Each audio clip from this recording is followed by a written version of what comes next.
दोस्तों मूवी की शुरुआत में हम शहर के अमीरजादे लड़के हनी को देखते हैं। तो जैसा कि आप जानते हैं रईसों के बिगड़े हुए लड़के कैसे होते हैं, तो ऐसा ही हमारा कहानी का मेन किरदार हनी होता है, जो देर रात दारू पी के घूमता है, लड़कियों को मधुमक्खियों की तरह चिपकाए रहता है और फुल रईसी झाड़ता है। एक बार स्पीड में गाड़ी चलाते हुए हनी को एक पुलिस वाला रोक लेता है। हनी फिर उसके मुंह पे 500-500 के नोट मार देता है, मगर पुलिस वाला ईमानदार होता है जो कि उन नोटों को नहीं लेता है और हनी को अपने साथ चलने के लिए कहता है। फिर हनी अपनी गाड़ी को भगाने लगता है और पुलिस वाले को बहुत दूर तक घसीट देता है। इसके बाद उसको गिरफ्तार कर लिया जाता है। फिर हनी के पिताजी, जिनका नाम ग्लैमर होता है, वो जेल पहुंचते हैं। ये शहर के अमीर आदमियों में से एक होते हैं और उनकी हर जगह पहचान होती है। थाने जाके वो हेड इंचार्ज से मिलते हैं और फिर उनसे कहते हैं मेरा बेटा उस पुलिस वाले से सॉरी बोल देगा और मैं उसको 5 लाख रुपए दूंगा और मैं अपने बेटी की तरफ से माफी भी मांगता हूँ। इसके बाद हनी जेल से छूट जाता है और उसके पिताजी कहने लगते हैं तुम्हें आज के बाद 1 रुपया भी नहीं मिलेगा। हनी को ये जोक लगता है और फिर वो अपनी सिगरेट निकालता है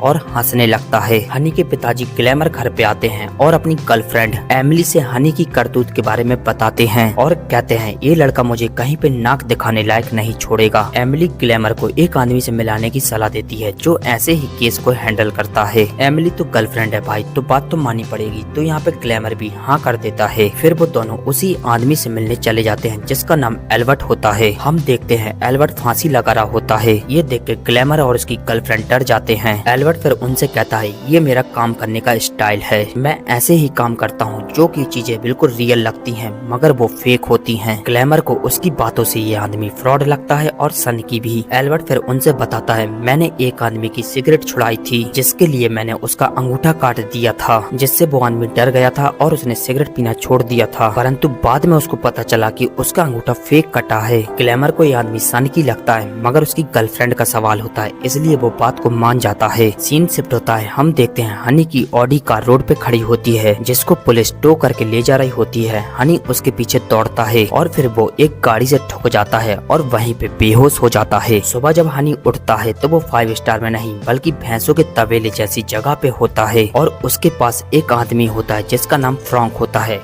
और फिर वो उससे कहने लगता है हमें जल्दी से घोड़े तैयार करने पड़ेंगे। हनी को समझ में नहीं आ रहा होता है कि उसकी ये हालत बेवड़े जैसे कैसे हो गई है और फिर अंदर एक आदमी आता है जो हनी को घसीट के बाहर ले जाने लगता है। हनी बस उनसे यही कहता है तुम लोग कौन हो और मेरे साथ ऐसा क्यों कर रहे हो। हम देखते हैं वो पूरा एक गाँव होता है और उस गाँव का मालिक अजगर हनी से कहता है तुम्हें हमारे घोड़े तैयार करने पड़ेंगे न तुम्हें सजा मिलेगी। हनी को कुछ पता नहीं होता है कि उसके साथ क्या मोय मोय हो गया है और फिर वो अपनी रईसी उन लोगों से बताने लगता है। इतने में अजगर का एक आदमी उसको चाबुक से मार देता है। फिर फ्रॉन्क हनी को साइड में ले जाता है और कहता है हमें इन लोगों का काम करना पड़ेगा, ना ये हमारी खाल उतार देंगे। इसके बाद हनी फिर उस गांव से भागने की कोशिश करता है और फिर अजगर के आदमी हनी को पकड़ लेते हैं और उसको वापस उसी जगह पे ले आते हैं। फिर उसको भागने के लिए मौत की सजा दे देते हैं। हनी को फांसी लगने ही वाली होती है मगर वहाँ पे अजगर की बेटी सोफी आ जाती है और फिर वो अपने भाई टॉम और अपने पिता अजगर से कहती है इस महीने मेरी शादी है और मैं इस गांव में मौत देखना नहीं चाहती हूँ। फिर हनी को वार्निंग देके छोड़ दिया जाता है। इसके बाद हनी वहाँ के वातावरण, घर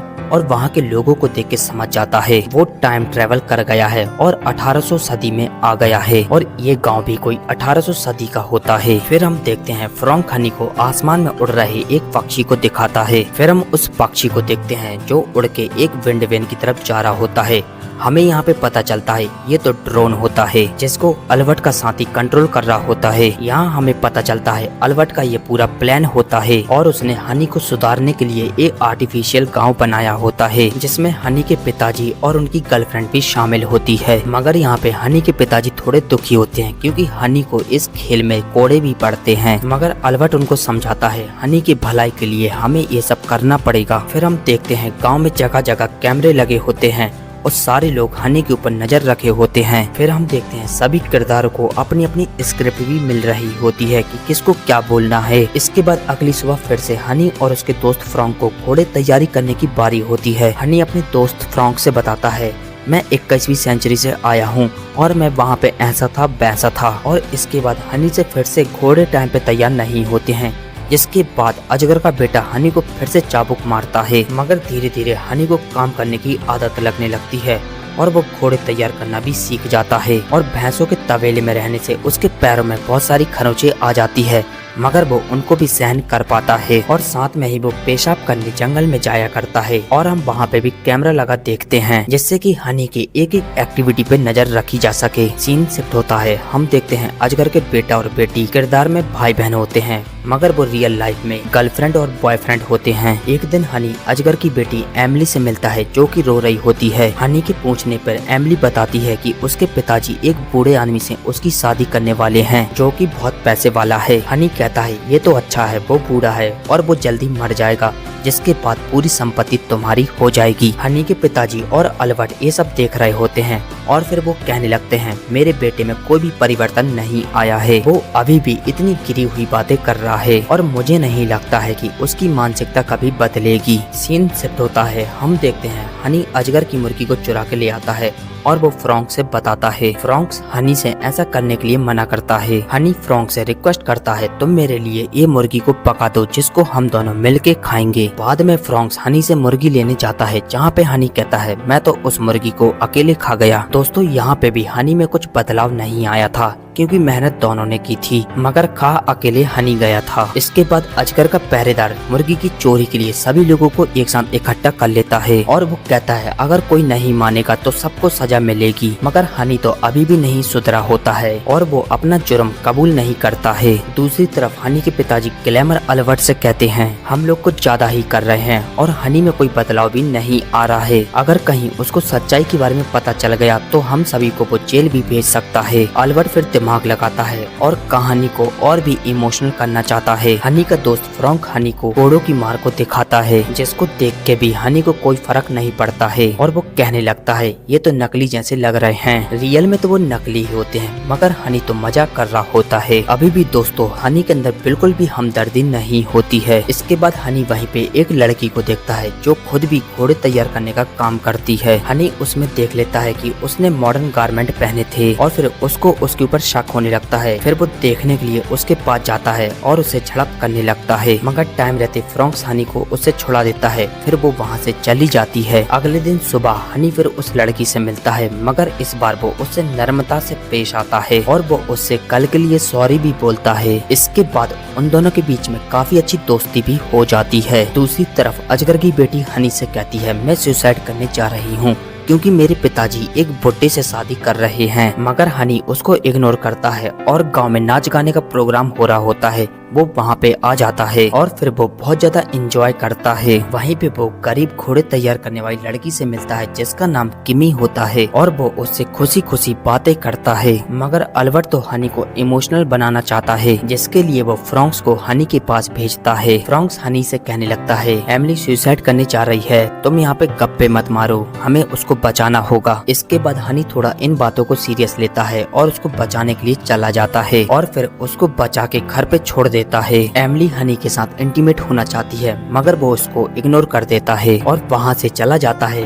यानी कि एक क्वालिटी अब हनी में आ गई होती है और फिर वो किमी के पास पहुँचता है। किमी उसको देर रात हो गई है कह के भेज देती है। इसके बाद किमी और हनी एक दूसरे के साथ बहुत टाइम बिताने लगते हैं और हनी किमी की बहुत सारी मदद भी किया करता है। एक बार जब वो दोनों घूम रहे होते हैं हनी देखता है आसमान में एक पक्षी अजीब तरीके से उड़ रहा होता है और वो एक ही जगह होता है। दोस्तों क्योंकि ड्रोन में डिफेक्ट आ गया होता है जिसकी वजह से वो ऐसा कर रहा होता है। दूसरी तरफ अल्बर्ट की टीम टेक्नीशियन को बुला लेती है जिससे कि उस ड्रोन को जल्दी से सुधारा जाए, न उनका पूरा खेल मिट्टी में मिल जाएगा और फिर वो ड्रोन सुधर जाता है और वहाँ से उड़ जाता है। दूसरी तरफ हम देखते हैं टॉम और एमिली बहुत ज्यादा गुस्से में होते हैं क्योंकि अब एमिली का कहानी में मेन किरदार नहीं होता है और किमी मेन किरदार पे आ जाती है। हम देखते हैं किमी का बर्थडे आ जाता है जिसके लिए हनी बहुत अच्छी सजावट करता है और बहुत अच्छे से सेलिब्रेट भी करता है मगर ये बर्थडे की फेक डेट होती है क्योंकि हनी के अंदर इमोशन जगाना होता है। दूसरी तरफ हम देखते हैं एमिली कहानी से आउट हो गई होती है क्योंकि उसके लिए कोई किरदार नहीं बचा होता है तो वो मीडिया में आके एक खबर फैला देती है कि शहर का सबसे बड़ा आदमी ग्लैमर अपने बेटे के साथ गलत कर रहा है, जिसके बाद शहर की सारी पुलिस एक्टिव हो जाती है और हनी को ढूंढने लगती है। फिर अल्बर्ट को अब कहानी जल्दी जल्दी समाप्त करनी पड़ती है। एक दिन फ्रॉन्क्स आके हनी और कैली से बताता बताता है हमारे गांव में मंगोलियन ने अटैक कर दिया है। मंगोलियन फिर गांव की सभी लड़कियों को ले जाने लगते हैं। इसके बाद उनकी नजर किमी के ऊपर पड़ती है और वो किमी को भी उठा लेते हैं। किमी उदास होकर हनी की तरफ देखने लगती है, मगर यहाँ पे अभी भी हनी को अपनी जान की परवाह होती है और वो किमी को ऐसी हालत में छोड़ के वहाँ से चला जाता है। मंगोलियन फिर एल्बर्ट को फोन लगाते हैं। कहानी एंड हो गई है और हीरो भाग गया है, विलन जीत गया है। कुछ देर बाद हम देखते हैं हनी घोड़े से आता है और उन मंगोलियन से लड़ने लगता है और फिर किमी को भी बचा लेता है और फिर वो दोनों भागने लगते हैं। भागते भागते वो लोग गांव के बाहर आ जाते हैं, जहां पे हनी एक पेट्रोल पंप को देखता है और फिर उसको समझ में नहीं आ रहा होता है कि उसके साथ यहाँ क्या हो रहा था। तभी हनी के ऊपर कोई सुई से मारता है और वो बेहोश हो जाता है। फिर इसके बाद हनी अपने घर पे उठता है और अपनी गाड़ी को लेके वहाँ से जाने लगता है। हनी के लिए ये सब एक सपने जैसा होता है। फिर वो उसी पुलिस वाले के पास जाता है जिसको उसने शुरू में ठोका होता है और वो उससे माफी मांगता है। हनी को एक क्लब में एमिली और टॉम मिलते हैं। उनको देख के फिर से वो कंफ्यूज होने लगता है। हनी उनसे कैली के बारे में पूछता है, मगर वो लोग ऐसा रिएक्ट करते हैं जैसे कि हनी को जानते ही ना हो। मगर एमिली को हनी के ऊपर दया आ जाती है और वो कैली का एड्रेस हनी को दे देती है। हनी फिर जाके कैली से मिलता है और उससे शादी की बात कर लेता है और फिर वो कैली को अपने पिताजी से मिलाता है और हनी अपने पिताजी से उसको सुधारने के लिए थैंक यू कहता है। इसी के साथ मूवी समाप्त होती है।